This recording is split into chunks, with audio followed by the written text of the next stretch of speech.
Today, we're getting real and we're talking about something that every entrepreneur has faced at some point in their career, and that is imposter syndrome. It's that little voice that pops up and says, "Who do you think you are to do this?" Or, "Why would anybody listen to you?" Yeah, we've all been there, and trust me, even the most successful people that you look up to have felt this way at some point. It's completely normal, but it doesn't have to hold you back. So in today's video, I'm going to share how you can push past imposter syndrome and why you're more than enough, and a few tips that will help you own your worth. Oh, and if you're new here, I'm Whitney.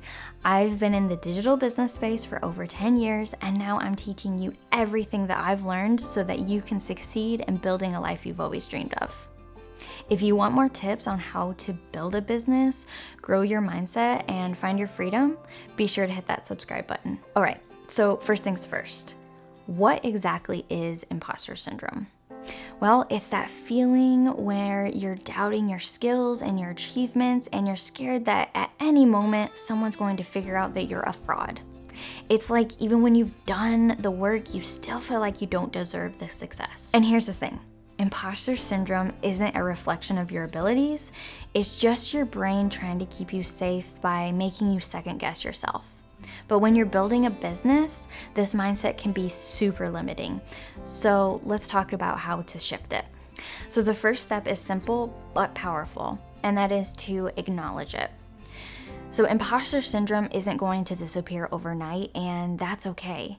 But when you feel that self-doubt creeping in, just say, "Oh, there you are again," and recognize that it's a feeling and not a fact.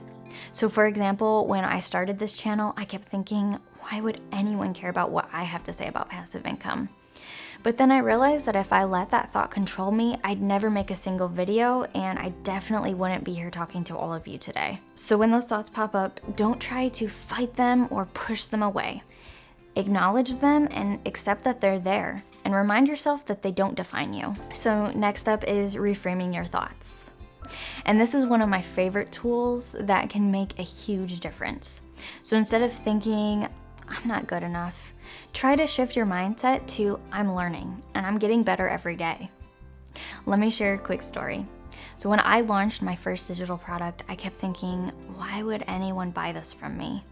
But then I flipped the script and I told myself, there are people out there who need what I'm offering, and I've worked so hard to create something of value for them.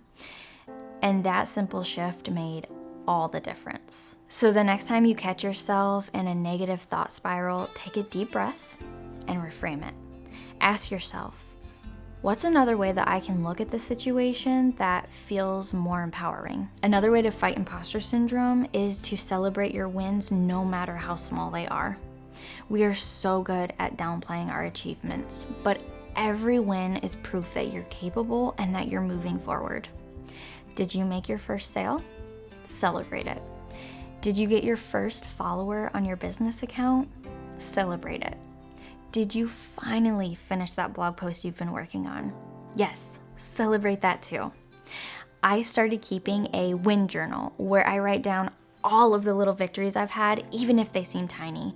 And it's so amazing how much it can boost your confidence and when you look back on all the things that you've achieved, especially on those days when you're feeling low and just need that extra boost. So here's a game-changing tip. Focus on providing value. Do this instead of worrying about whether you're good enough, and think about how you can help others. When you shift your focus from what will people think of me to how can I serve my audience, it really takes the pressure off. So when I was putting together my complete PLR bundle, I kept asking myself, what do people need to start their own business? I focused on templates and ebooks that would make their lives easier, and it helped me stop overthinking whether I was the perfect person to do it. So instead of thinking, am I qualified to teach this?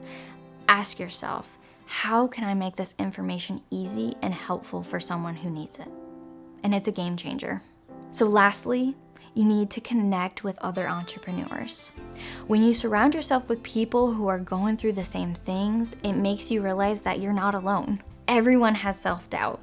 And when you can share those experiences, a lot of that self-doubt goes away. I can't tell you how many times I've messaged a fellow entrepreneur friend saying, I'm freaking out about this launch. And they've responded with, I feel the same way. It's like an instant reminder that we're all just figuring this out as we go. So join a Facebook group, attend a marketing event, or just reach out to someone online whose work you admire.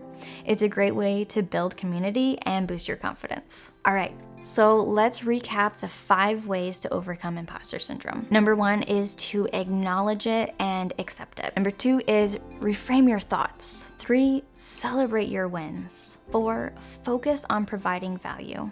And 5, connect with other entrepreneurs. I hope this was helpful, and I want you to know that imposter syndrome doesn't mean you're not capable or talented. It just means that you care and you're stepping out of your comfort zone, and that is a great thing. And you've got this. I believe in you. So what's one thing that you're going to do this week to push past imposter syndrome? Let me know in the comments. I would love to cheer you on. If you enjoyed this video, don't forget to like, subscribe, and share it with someone who might need a little boost today. Thanks for watching, and I'll see you next time.